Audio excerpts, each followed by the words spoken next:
On today's show, expectations for the Orlando Magic after their Game 7 first-round exit, and what are the next steps for Paolo Banchero after his first All-Star season? It's all coming up on today's Locked On NBA.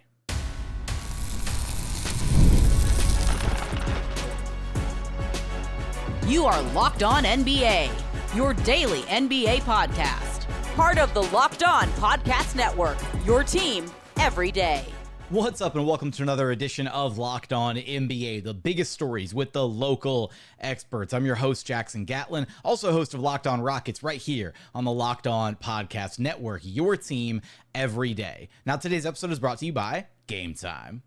GameTime has a new feature called GameTime Picks that makes getting tickets for your favorite events even easier. GameTime Picks filters out the fluff to show you only incredible deals on great seats, so you don't have to waste time searching through thousands of different ticketing offers. And that's not the only great benefit that GameTime has. They have seat views, so you know exactly what the seat is going to look like at the venue that you're going to. They've got their lowest price guarantee, GameTime ticket coverage, and my personal favorite, all-in pricing. Look, they are so transparent with their all-in pricing tool. All you have to do is toggle it on, and then you see the price from start to finish. My least favorite thing is when you're buying tickets for any kind of a live event, whatever, and you go through the ticket buying process, and at the very, very end, they hit you with like the digital handling fees and the service charges and all these little surprise fees. And you wind up paying more in fees than you do for the actual tickets. That doesn't happen with GameTime. They've got their all-in pricing, fully transparent, so you know exactly how much you're paying from start to finish. So take the guesswork out of buying your tickets with GameTime. Download the GameTime app, create an account, and use code LOCKEDONNBA for $20 off of your first purchase.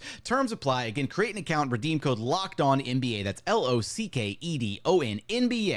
For $20 off. Download GameTime today. What time is it? It's game time.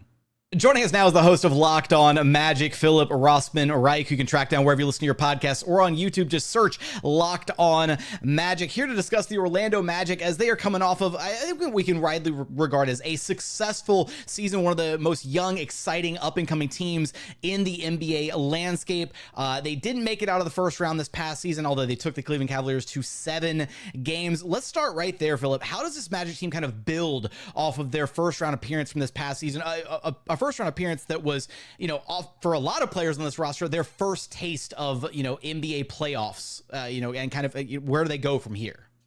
Yeah, I mean, obviously the next step is to advance out of the first round. I mean, like if you get to Game 7, the next best thing to do is to win your first round series. But, I think the vibe from the Magic has been that the season was really just about that, getting experience, going through a winning season for the first time, understanding how every game is important and every moment is important. I remember talking to the team after Game 7, or listening to the team talk after Game 7, and they all kind of said, like, if we would have won those 2 games in January that we dropped, that we shouldn't have dropped, or been able to survive that time when we were injured, we would have been home court advantage. We would have had a home court advantage, and in a series where the home team won every single game, that could have been the thing that determined whether they would get to the second round or not. So I think that this team understands how young they are, that this is just the beginning, and that, yes, you have to rebuild it and start from scratch, but they bring in Kentavious Caldwell-Pope to give them a little bit more experience. They bring a lot of the same guys back again.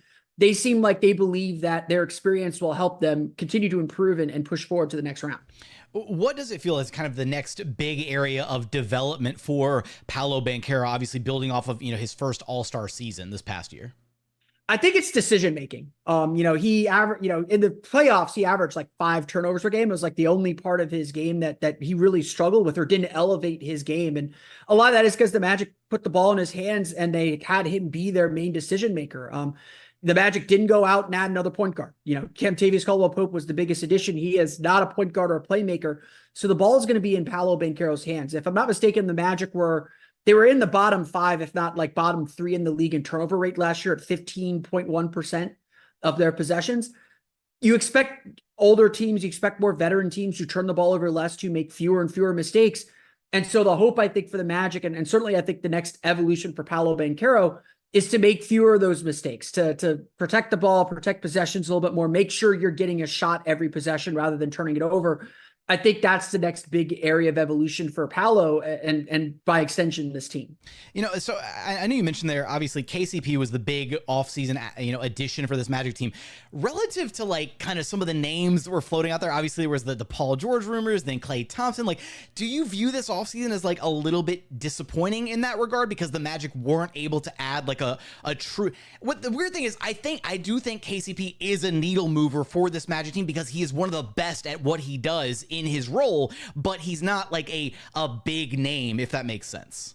Yeah, that makes sense. And notwithstanding both Klay Thompson and Paul George changed teams this year, the way I look at it is very rarely do those big name players change teams in free agency anymore. That's just not really how things go. And I looked at it. It's all by trade these days. It's all by trades. And so I feel like what the Magic did this summer is they set themselves up to be one of the teams that could be players in the trade market down the road. They got a lot of these kind of, when I look back at their books last year, they didn't have a lot of these kind of mid-tier contracts. They had a lot of like under $10 million contracts that they either couldn't move because no one would want them, or just players they couldn't afford to get rid of.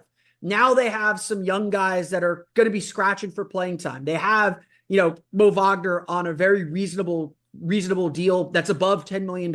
They have Gary Harris on a $7.5 million deal. They have guys that they can move around and chess pieces to move. But to your point, I agree with you. I think Kentavious Caldwell-Pope is a needle mover for this team. He's someone that can play a number of different roles within the offense. He's an excellent three-point shooter, which the Magic obviously need.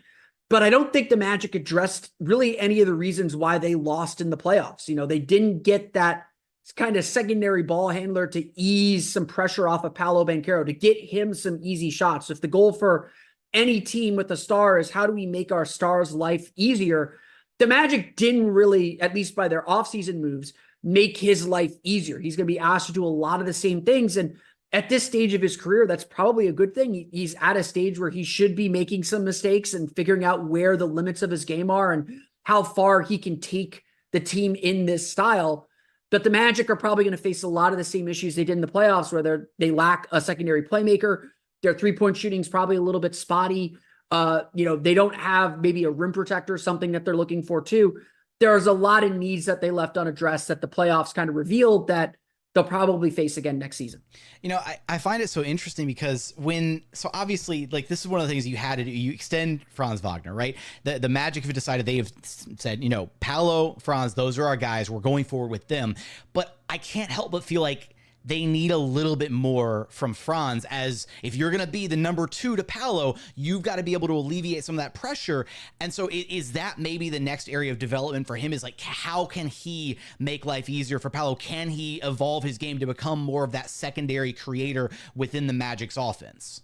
Yeah. And I think that's, you could say that about a number of guys. The kind of big thing that's undone at this point in the offseason is Jalen Suggs is also due an extension, and the Magic are going to give him an extension. It's just a matter of how much. And he's going to that was going to be my very next thing. So okay, we'll get to that. I'll save that. But yeah, to that point, like, Franz has got to show that he can be a better decision maker and playmaker off the dribble, to give, to allow Paolo to play a little bit more off the ball and get some catch and shoot shots if that's what he wants. Or the thing that I've been like is, like, they need to find someone that can get Paolo the ball in the dunker spot, run him as a screener in pick and rolls and not just the ball handler in pick and rolls.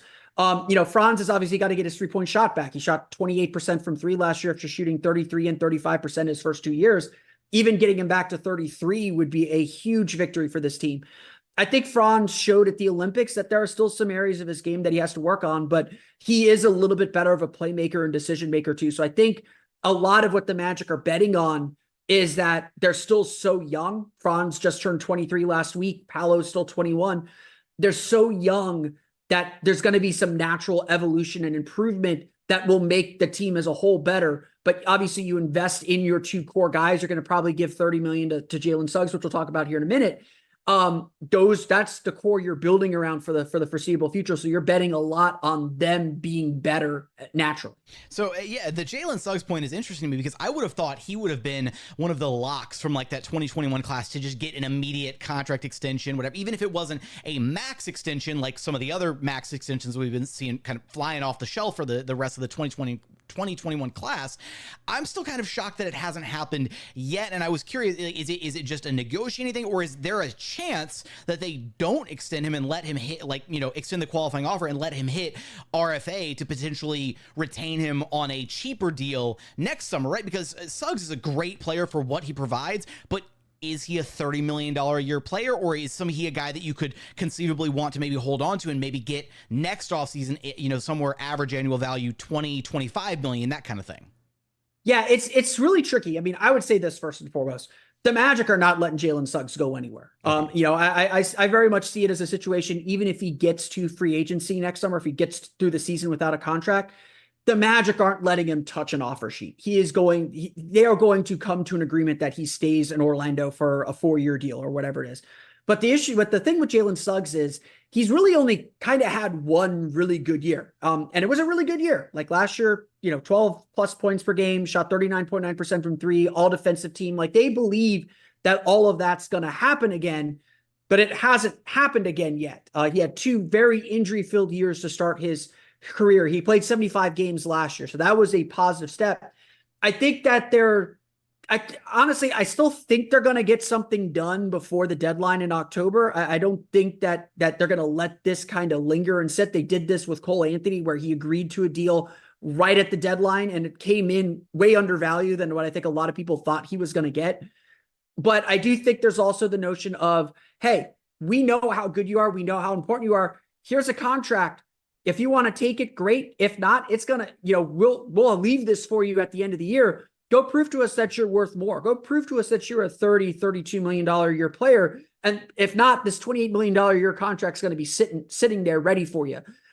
I don't see a way that Jalen Suggs is not on the Magic past this season. He is just so important to what they do, barring a terrible injury, a massive regression that no one could foresee. This guy is just really important to what they do, and they're going to invest to note that. What are the next steps for Paolo Banchero, Franz Wagner, and the Orlando Magic? You're going to have us covered for all of that and so much more over at Locked On Magic. Phillips, thanks for stopping by Locked On NBA with me. Absolutely. Thanks for having me on.